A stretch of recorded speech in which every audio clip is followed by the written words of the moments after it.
90년대에 한국에 있는 한 교회 연구소에서 전교 의식을 좀 알고 싶어서 리서치를 하는 질문 가운데 이런 질문을 사람들에게 물었습니다. 당신은 어떤 교회를 원하십니까? 당신은 어떤 종류의 교회를 좋아하십니까?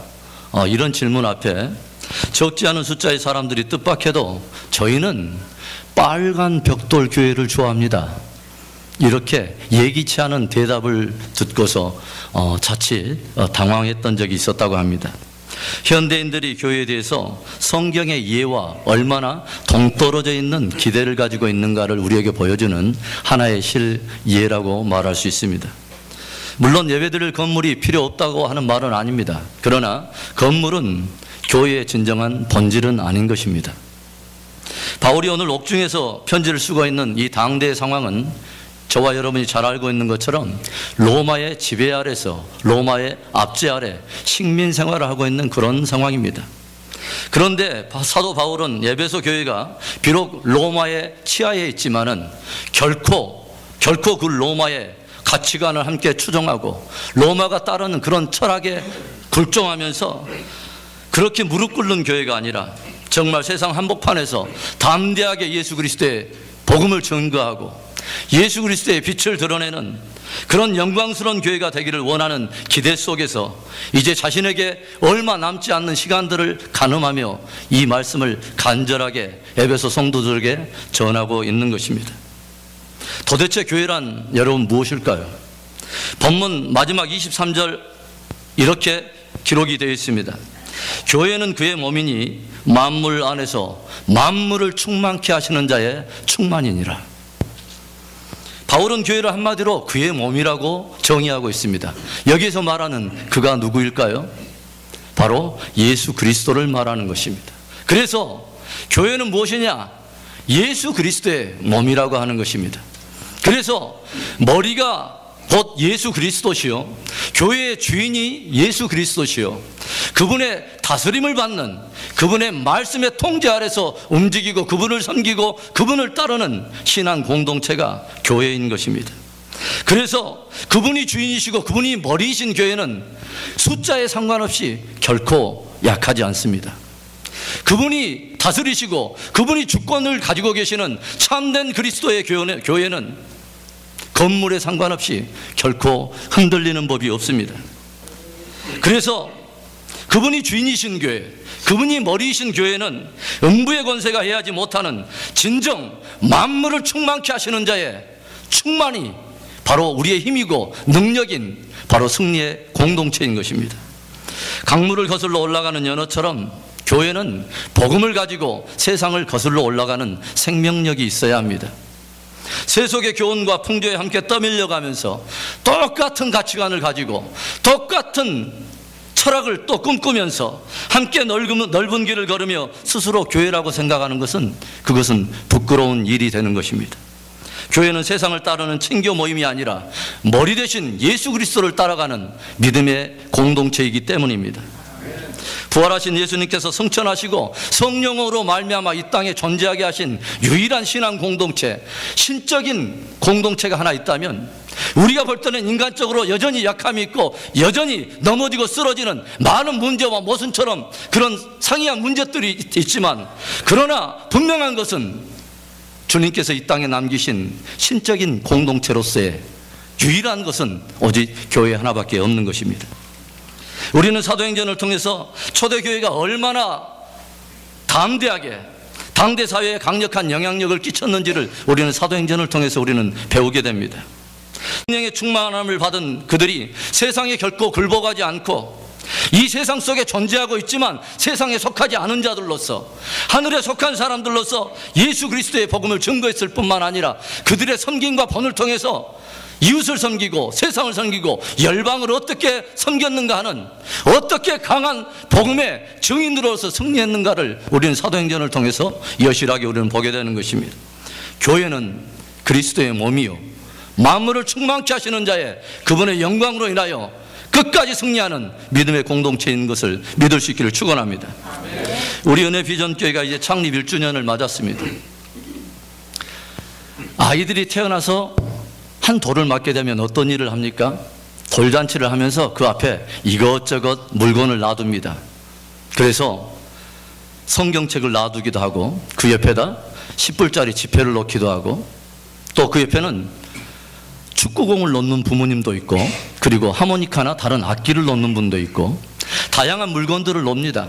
그래서 이 아이가 무엇을 짓는가를 보면서 이 아이가 장차 어떤 아이로 자라갈까 하는 것을 한번 가늠해 보려고 하는 것이죠.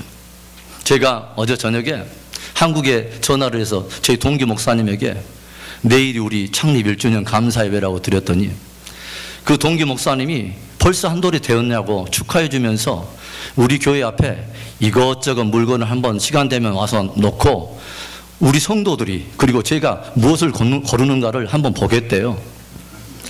한 돌을 맞는 우리 교회, 정말 우리 은혜 비전 교회가 무엇을 붙잡고 무엇을 추구해야 할까요?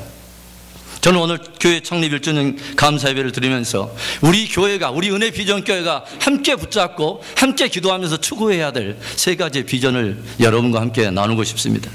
함께 이 말씀을 나눌 때 이 비전 하나하나를 우리의 마음에 새기고 더욱 믿음의 진보를 보이는 진실한 주님의 몸된 교회, 정말 주님으로 인하여 승리하는 우리 믿음의 공동체로 성숙해가는 은혜가 있기를 축원합니다. 우리 은혜 비전교회가 추구하며 나아갈 첫 번째 비전은 무엇보다도 첫째로 은혜의 비전입니다. 만일 이 세상에 존재하는 수많은 말들 가운데서 저에게 가장 소중한 단어 하나를 선택하라면 저는 단 1초의 주저함 없이 하나의 단어를 선택할 것입니다. 바로 은혜라고 하는 단어입니다. 그리고 이 세상의 모든 말들이 다 사라지고 오직 그 말 한마디가 이 세상에 남게 되어서 평생을 그 한마디 말만 하고 산다 해도 내가 하나의 단어를 고른다면 저는 이 당연 은혜라고 하는 단어를 고르고 싶습니다. 왜냐하면 저에게는 은혜가 필요하기 때문입니다. 왜냐하면 이 은혜 없이는 저와 여러분이 한순간도 존재할 수가 없기 때문이에요. 왜냐하면 여전히 오늘도 이 하나님의 은혜가 저와 여러분을 붙들고 있기 때문입니다. 기독교 신앙의 모든 것은 하나님의 은혜라고 하는 견고한 기초 위에 세워져 있습니다.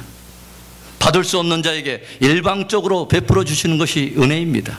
일방적으로 받을 수 없는 자에게 하나님께서 거저 주시는 바로 그 사랑과 긍휼이 헤세드, 은혜라고 하는 단어입니다. 받을 수 있는 자격이 있어서 주신다면 그것은 상급이고 마땅히 받아야 할 보상이 되겠지만 받을 자격이 없는 우리들에게 하나님께서 거저 주시는 것이라면 그것은 마땅히 은혜이고 선물일 것입니다. 저는 우리 교회가 무엇보다 하나님의 은혜를 깊이 아는 교회가 되기를 원합니다. 어떤 교회가 좋은 교회일까요? 빨간 벽돌 교회가 좋은 교회일까요? 아닙니다. 하나님의 은혜를 깊이 알고 있는 성도들이 많은 교회가 좋은 교회입니다. 에베소서 1장 17절부터 19절의 말씀을 제가 조용히 읽어드리겠습니다. 우리 주 예수 그리스도의 하나님 영광의 아버지께서 지혜와 계시의 정신을 너희에게 주사 하나님을 알게 하시고 너희 마음 눈을 밝히사 그의 부르심의 소망이 무엇이며 성도 안에서 그 기업의 영광의 풍성함이 무엇이며 그의 힘의 강력으로 역사하심을 따라 믿는 우리에게 베푸신 능력의 지극히 크심이 어떤 것을 너희로 알게 하시기를 원하노라. 아멘. 성경에 나오는 수많은 사람들과 그 사람들을 향해서 하나님께서 행하시는 일들을 보면서 우리는 때때로 이런 질문을 하게 됩니다. 아니 하나님께서 저런 사람도? 아니 하나님께서 저런 사람까지도? 라는 이런 의문이 들 때가 있어요. 그리고 주님께 묻습니다. Why? 주님 왜입니까? 하나님께서는 왜 저런 사람까지도, 왜 저런 사람에게도 주님의 사랑을 베푸십니까? 라고 우리는 질문할 때가 있어요.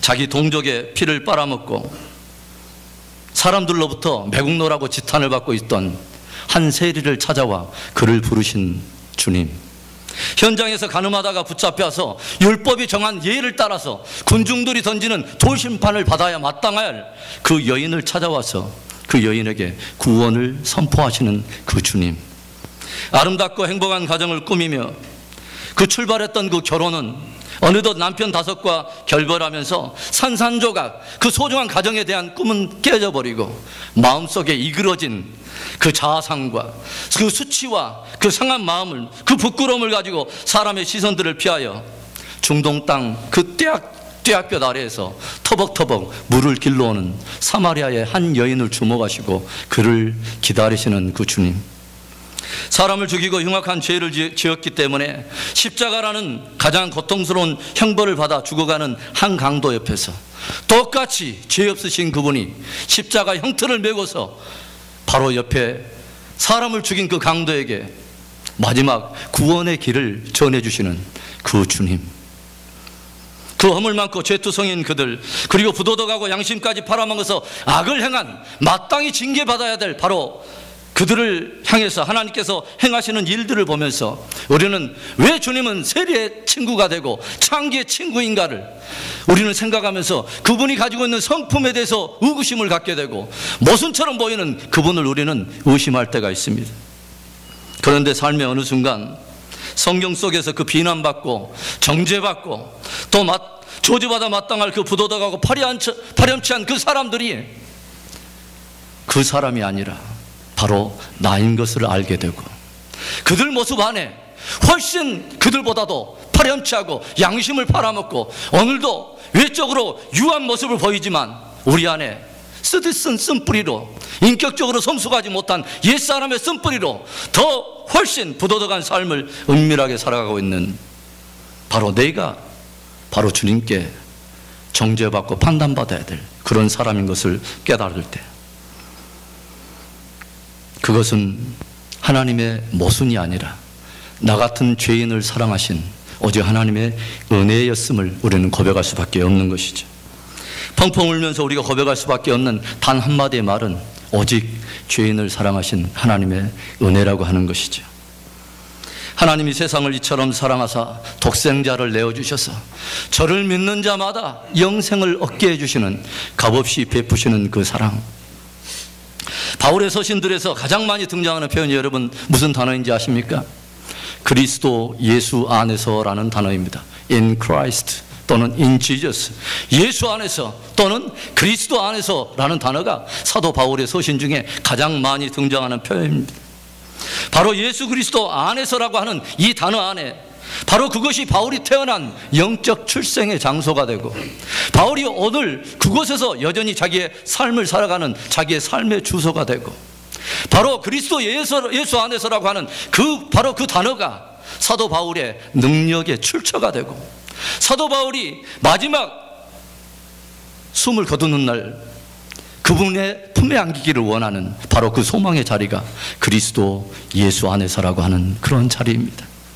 히브리인 중에 히브리인이요 베냐민 지파 사람으로서 평생을 율법을 의지하고 종교의 굴레 안에서 자기 의를 쌓아갔던 사도 바울, 그리고 당대 최고의 학자인 가말리엘 그 문화생으로서 수학하면서 그 누구보다 탁월한 실력을 갖추었던 그 사울, 그리고 남다른 열심으로 유대교를 따르던 그 바리새인 그 사울은 그 열심으로 예수를 믿는 자들을 잡아가지고 정교법정에 내어주고 또 스데반이 순교를 당할 때 이것을 마땅히 죽음을 당할 형벌과 심판이라고 동의했던 그런 사울이 다메섹으로 들어가는 길목에서 하늘로서부터 비추어오는 커다란 빛과 함께 들려오는 부활하신 예수 그리스도의 음성을 듣게 됩니다. 그리고 이제 사울이 아닌 바울이 된 그에게서 예수 그리스도는 그의 모든 것이 되어버렸습니다. 그가 지금까지 베풀었던 알량한 선행들, 가말리엘 밑에서 수학하며 쌓은 탁월한 지식, 타의 추종을 불허하는 종교적인 열심이라는 자기 의를 모두 배설물처럼 이제는 여겨버리고 오직 예수 그리스도와 그의 십자가에 못 박히신 것 외에는 내가 알지 아니하기로 작정하였노라. 그리고 그는 당대 온 지구촌의 절반을, 교통도 발달하지 않은 그 당대 지구촌의 절반을 도보로 또 배를 통해서 이동하면서 자기 일을 감동시켰던, 자기 인생을 대반전을 일으키고 뒤집어놨던 나 같은 죄인 살리신 하나님의 은혜에 대한 복음을 증거하기 시작했습니다. 태장으로 맞고 돌로 맞고 강의 위험과 동족의 위험과 때로는 헐벗고 자지 못함과 먹지 못함과 이 모든 위기들을 다 감수하면서 사도 바울은 복음을 간절히 증거했습니다. 그리고 마지막 네로의 핍박 속에서 순교의 제물로 마지막 호흡이 끊어지는 그 바울의 입술에서 고백되는 딱 한마디는 오직 나의 나된 것은 하나님의 은혜라 라고 고백을 했습니다. 은혜를 아는 사람에게서 서서히 사라져가는 것이 있습니다. 하나님의 은혜를 알면 알수록 사라져가는 것이 무엇일까요? 바로 자기의입니다. 자기의가 사라져지는 것이죠. 자기의가 있는 곳에는 은혜가 머물 자리가 없기 때문입니다. 은혜를 아는 성도들이 많이 있는 교회가 좋은 교회입니다. 은혜를 깊이 알면 알수록 예수님만 드러나기 때문이에요. 예수 그리스도 안에서 생각하고 예수 그리스도 안에서 봉사하고 예수 그리스도 안에서 사랑하고 예수 그리스도 안에서 조용히 주님을 섬기고 예배하는, 그래서 예수님만 드러나는 공동체이기 때문에 거기에는 반드시 능력도 함께 드러납니다. 사랑하는 성도 여러분, 창립 1주년을 맞는 우리 은혜 비전교회가 정말 하나님께서 베풀어 주신 그 은혜를 깊이 알고 또 그 은혜를 사모하고 그 은혜 안에서 날로 성숙해가는 저희 비전 있는 공동체가 될 수 있기를 축원합니다. 우리 은혜 비전교회가 붙잡고 나아갈 두 번째 비전은 선교의 비전입니다. 우리가 누군가에게 큰 은혜를 입고 나면 자연스럽게 은혜를 받은 사람 안에서 일어나는 자연스러운 반응이 무엇입니까? 자기가 받은 은혜를 누구에게 전하고 싶다고 하는 것이죠. 그리고 내가 똑같은 받은 은혜를 내가 사랑하는, 내가 좋아하는 그 사람이 함께 누리고 또 뭐예요? 그것을 더 풍성히 누렸으면 좋겠다는 자연스러운 바람이 있는 것이죠. 더군다나 그것이 자기에게도 그랬던 것처럼 만약 이 복음을 듣지 못하는, 이 은혜의 복음을 알지 못하는 그 사람이 알지 못한다면 영원한 형벌과 저주에 넘겨지는 그 사람의 운명이 걸린 문제라고 한다면 이것은 단순히 내가 나누는 차원이 아니라 은혜를 전한다고 하는 것은 사명으로 승화되면서 내가 기꺼이 그것에 모든 것을 걸어도 좋을 만큼의 나의 일이 되지 않겠습니까? 사도 바울은 부활하신 예수님을 만나고서 형용할 수 없는 구원의 은혜를 알게 되었습니다. 그리고 우리가 그의 생애를 보면서 알게 되는 것은 그 구원의 복음을 증거하기 위해서 그것을 아직도 알지 못하는 그 수많은 영혼들을 위해서 그의 모든 삶을 헌신해서 선교적인 헌신으로 나아가는 것을 우리는 보게 됩니다. 그가 경험한 은혜의 복음은 적어도 그의 어떠한 인생의 모든 일보다 가장 우선순위에 있어야 할 일이 되었습니다. 그리고 평생을 그 은혜의 복음을 증거하다가 내가 이 일을 증거하다가 참수형을 당해도 나는 기꺼이 그 길을 걸어가도 좋을 만큼의 가치 있고 영광스러운 일이었습니다. 모든 만물이 그들의 존재의 목적을 가지고 있습니다. 저와 여러분 존재하고 있는 저와 여러분들도 목적 없이 존재하는 사람은 한 사람도 없습니다. 마찬가지로 교회도 존재하는 목적이 있습니다. 교회에 해당하는 헬라어 에클레시아는 세상으로부터 하나님께로 부름을 받은 사람들이라고 하는 뜻입니다. 바울은 에베소 교회의 성도들이 하나님을 깊이 알기를 원했습니다. 그리고 그 깊이 알 뿐만 아니라 그분이 왜 우리를 아들을 내어주셔서 구속하셨는가 하는 그 부르심의 소망에 대해서 깊이 알고 반응하기를 원했습니다. 왜 우리가 부르심의 소망을 반드시 알아야 합니까? 왜 우리의 존재의 목적을 물어야 합니까? 우리가 그 존재의 목적을 알지 못하면 우리는 전혀 엉뚱한 것에 무게중심을 두고 그런 엉뚱한 것에 가치를 두고 우리는 살게 되기 때문이에요. 왜 교회가 교회의 존재의 목적을 바르게 알아야 될까요? 그것은 교회가 바른 부르심의 목적을 알아야 거기에 무게중심을 두고 거기에 본질적인 사역을 할 수 있기 때문입니다. 그렇다면 우리에게 은혜를 주시고 그리스도 예수 안에서 우리를 교회로 부르신 주님의 목적은 무엇일까요?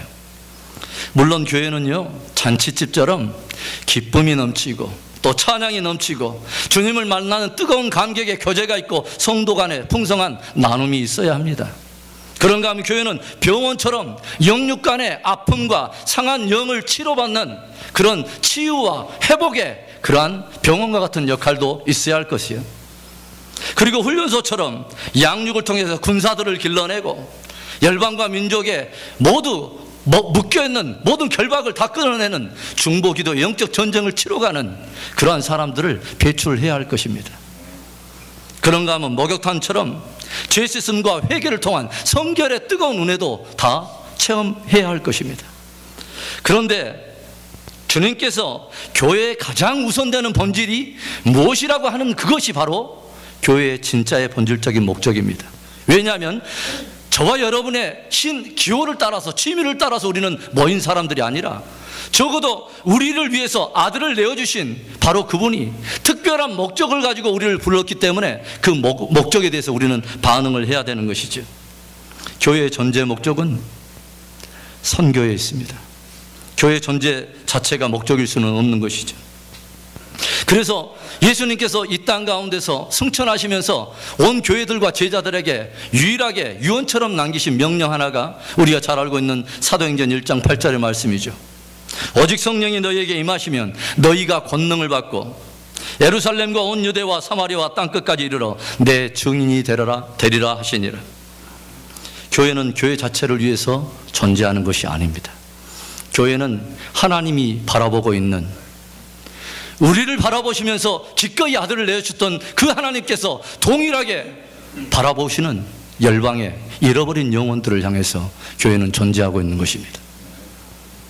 교회가 교회되도록, 또 성도가 성도되도록 선교하는 교회, 또 선교적인 삶에 헌신하는 삶을 통해서 은혜 받은 자로서의 하나님께 영광을 돌려드리는 저와 여러분들 되시기를 축원합니다. 저는 개인적으로 청년 때 예수님을 만났습니다. 원인 모를 몇 가지 합병증 때문에 병원에 입원해 있는데 한 전도사님이 병원 신방전도를 하면서 저에게 성경 한 권을 전해주었습니다. 그리고 성경을 읽기 시작하는데 2달이 채 못 되어서 그 성경을 다 읽고 말씀 속에 찾아오신 예수님을 영접했습니다. 그리고 성경 전체를 다 읽고 났을 때 제 마음속에 성경 안에서 떨어지는 2개의 단어를 보았습니다. 그건 하나는 예수라고 하는 단어였고 하나는 선교라고 하는 단어였습니다. 그래서 제 안에 분명한 그 새겨진 명제 하나는 예수의 은혜를 경험한 사람은 결국은 선교적인 삶을 살 수밖에 없구나, 결국은 선교적인 삶으로 주님은 부르고 계시는구나 하는 것을 저는 뼈저리게 깨달은 적이 있습니다. 왜 우리가 복음을 전하며 선교적인 삶을 살아야 할까요? 하나님께서 예수 그리스도를 통해서 베푸신 그 은혜는 놀라운 것이지만 그 은혜를 다른 사람에게 전해주지 않는다면 결코 구원의 역사가 일어날 수 없기 때문입니다. 마치 한 전도사님이 병원을 찾아와서 제게 성경을 주지 않으셨다면 제가 주님을 만날 수 없었던 것처럼 말입니다. 복음을 참으로 만나는 사람마다 자연스럽게 일어날 일들 가운데 하나는 자연스럽게 내가 받은 그 은혜의 복음을 다른 사람들에게 나누기를 원한다는 것이고 선교적인 삶으로 자연스럽게 헌신하게 된다고 하는 것입니다. 제가 한국에서 청년 사역을 할 때 한 재밌는 친구가 있었습니다. 이 청년은 고등학교 졸업하고 나서 집에는 상당히 부유하게 살았기 때문에 다른 사람이 탈 수 없는 굉장한 그 오토바이, 고급 오토바이를 타고 머리를 뒤에 한 어깨에서 약 30cm 아래까지 길게 장발로 기르면서 머리를 휘날리면서 바람을 가르면서 정말 멋지게 그런 생활을 하고 있었던 그런 청년인데, 이 청년이 부모님께 반항하고 고등학교 졸업하면서부터 외국인만 출입하는 그런 술집을 전전긍긍하면서 그렇게 인생을 허비하고 있었던 청년인데, 그 청년에게 함께 만나서 복음을 전한 적이 있습니다. 그리고 이 청년이 복음에 부딪히기 시작하면서 이 청년이 예수님을 영접하게 됐어요. 그리고 이 청년이 얼마 안 있다가 저에게 말을 합니다. 목사님, 저 며칠 있다가 군대 갑니다. 그리고 저도 며칠 있으면 네팔에 선교사로 파송을 받아서 가야 될 날이 거의 비슷한 날짜가 되었어요. 그러면서 저한테 축복 기도를 해달라고 찾아온 그에게 제가 이렇게 말했습니다. 대권 형제, 형제는 단순히 군인으로 가는 게 아니야. 복음을 아는 사람은 반드시 선교적인 삶을 살아내야 돼. 단순히 군인이 아니라 군 선교사로서 하나님이 파송하는 거야. 그런데 이 말이 이 청년의 마음을 움직였어요. 군대 가기 며칠을 앞두고 계속 새벽 기도, 철야 기도를 나가면서 하나님, 제가 그리스도인으로서 군대가 살 일이 있을까요? 하나님이 나에게 기회를 주신다면 제가 좀 더 주님께서 주신 선한 복음의 영향력을 보다 많은 사람들에게 증거하고 싶습니다.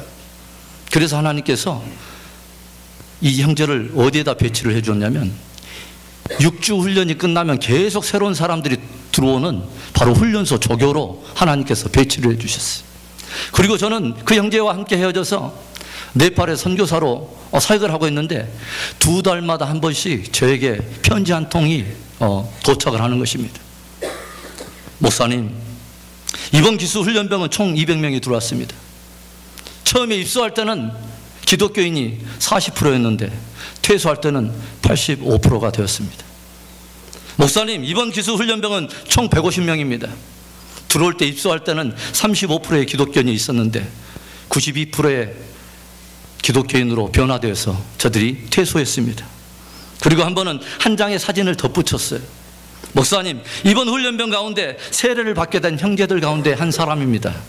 그리고 그 사진에는 축구 국가대표 안정환 선수와 함께 찍은 그 형제 사진이 밝게 담겨 있었습니다.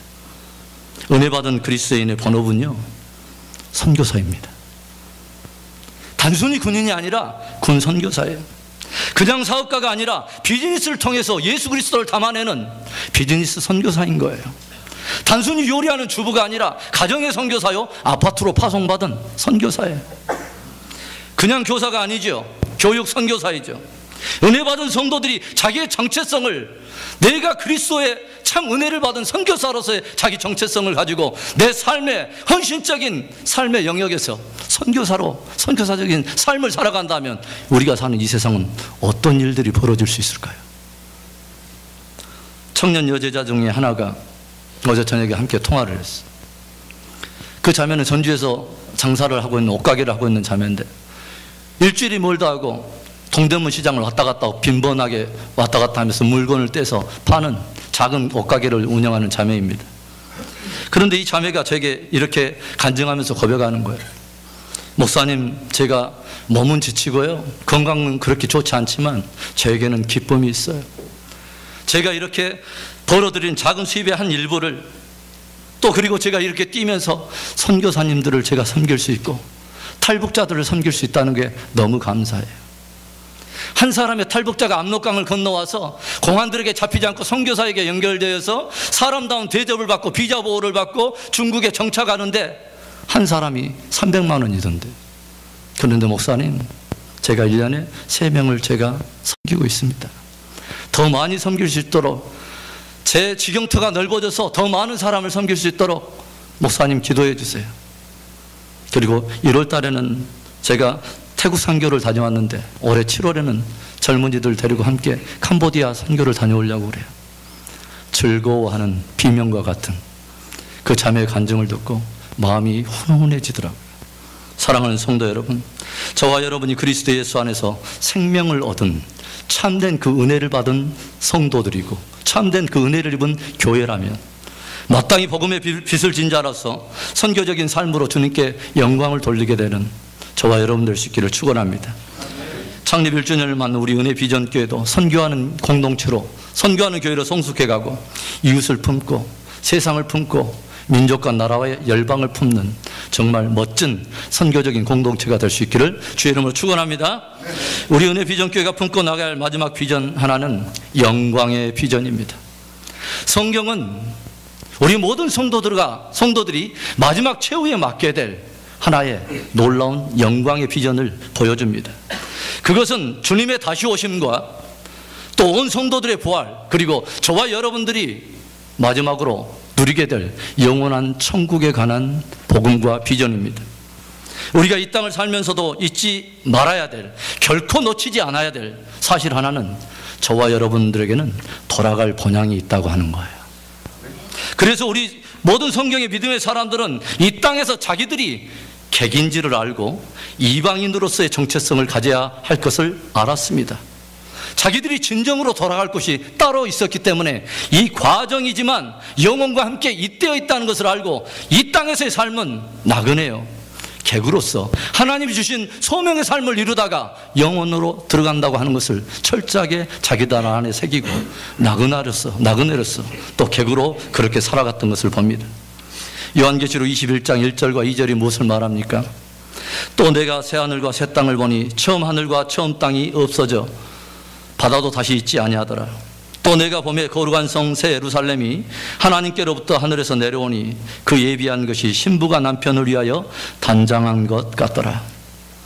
저와 여러분은 영원히 존재하도록 지음을 받았습니다. 그 말은 이 땅에서의 삶이 단순히 이 땅에서 끝이 아니라 영원에 이어져 있다는 것이고, 저와 여러분이 이 땅을 떠나서 썩어질 육체의 장막을 다 벗는 날에는 우리가 벌거벗은 것 같이 바로 그분 앞에 서야 되고, 그분은 우리가 이 땅에서 어떻게 살아나냐 하는 것에 따라서 저와 여러분의 갈 길을 또 정하시는 그 주님입니다. 처음 하늘과 땅이 없어지고 새 하늘과 새 땅 아래 살게 되는 영광된 날이 저와 여러분에게 다가오고 있습니다. 하나님의 사람들은 하나님의 말씀인 성경을 통해서 적어도 하나님을 깊이 알고, 하나님의 말씀을 통해서 나를 발견하고, 하나님의 말씀을 통해서 세상의 역사와 시대를 읽을 줄 아는 안목이 있어야 합니다.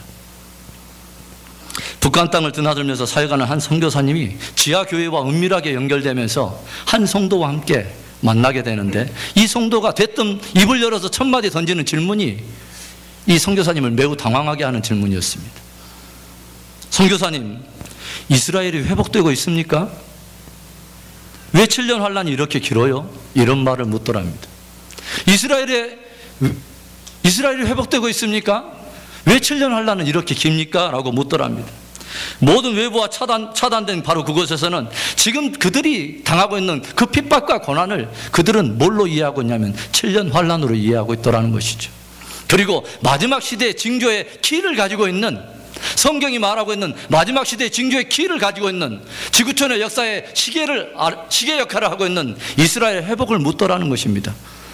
단적으로 무엇을 말하는 거예요? 그들은 주님의 재림을 기다리고 있는 것입니다. 저와 여러분은 오늘 주님의 재림을 기다리고 있습니까? 여러분, 그 주님을 여러분 사모하십니까?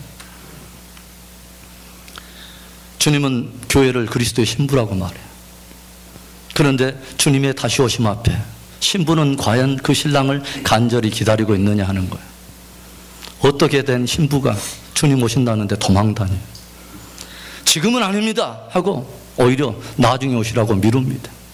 어떻게 준비를 했길래, 도대체 그 주님을 어떻게 사랑했기에, 내가 받은 그 십자가 연회는 얼마만큼의 무게로 그 사람이 가지고 있기에. 주님이 말씀하신 것처럼 지금 세상에는 여러 가지 일들이 많이 일어나고 있습니다. 처처의 기근과 지진이 빈번하게, 그리고 강도 있게 역사의 수면 위에 드러나고 있습니다. 지구촌 곳곳에서 테러와 전쟁들, 그리고 예전에는 감히 이것을 사람들에게 입에 담기도 무서웠던 부도덕한 일들이 오히려 의처럼 드러나서 동성연애요, 각종 음란한 문화가 온 지구촌을 잠식하고 우리의 자녀들의 양심과 영혼을 파고들기 시작합니다. 많은 이들이 믿음을 배반하고 각종 거짓 종교의 많은 유혹들이 더욱 거세게 일어나고 있습니다. 사회적으로는 바울이 디모데후서에서 경고했던 것처럼 사람들을 마다 자기를 사랑하고 돈을 사랑하고 쾌락 사랑하기를 하나님 사랑하는 것보다 더 하면서 경건의 모양은 있지만 경건의 능력을 잃어가고 있는 시대가 이 시대의 정확한 스크린에 드러난 하나의 사진일 것입니다. 성경의 순서를 따른다면 저와 여러분은 과연 어느 시대쯤 와 있을까요? 저는 제 개인적으로 구약의 시대를 지나서 예수 그리스도의 시대를 지나서 사도행전과 그리고 일반 서신의 시대를 지나서 요한계시록에 기록되어 있는 마지막 교회 시대와 환란을 바로 사이에 두고 있는, 저는 그 부분을 우리의 역사 속에서 저는 지나고 있다고 저는 생각하고 있습니다. 교회는 하나님의 말씀을 통해서요 역사를 읽어낼 줄 알아야 됩니다. 그래야 때에 맞는 옷을 입고 때에 맞는 일을 할 수가 있어요. 때에 걸맞지 않는 옷을 입고 아침인데 저녁에 일을 한다거나 저녁이 다 됐는데도 여전히 아침에 할 그 일을 하고 있는 사람은 매우 지혜롭지 못한 것입니다. 종말론적 공동체로서의 교회는 양극단을 특별히 경계해야 되는데, 한쪽은 아예 종말론적 현상을 무시해버리는 것이고 한쪽에는 그런 현상만 추구하면서 돌아다니는 사람들. 그러나 교회가 교회가 예수 그리스도의 참된 은혜를 받은 공동체로서 가져야 될 선지적인 사명은 세상 속에 시대가 되어져가는 그 시대의 메시지를 증거하고 끝까지 주님 오시는 날까지 예수 그리스도의 복음의 증인으로 살아가는 것입니다. 진실로 정말론적 공동체는 주님의 다시 오심을 기다리며 깨어 경건한 삶을 준비하고 더욱 복음의 증인으로서 사명을 다하는 거예요. 주님 앞에 서게 될 그 영광의 비전의 날을 바라보면서 이 땅에서 객과 이방인으로서 기꺼이 객과 이방인의 정체성을 가지고 주와 함께 동행하며 복음의 증인으로서 승리하는 저와 여러분들 되시기를 축원합니다. 1주년을 맞는 우리 은혜 비전 교회가 우리에게 베풀어 주신 그 주님의 은혜를 깊이 알고 그리고 받은 은혜만큼 위탁된 우리에게 주신 선교의 사명을 감당하고 그리고 우리를 위해서 예비해 주신 영광의 비전을 다 취해내는 끝까지 승리하는 저와 여러분들 되시기를 다시 한번 주님의 이름으로 축원합니다. 기도하겠습니다.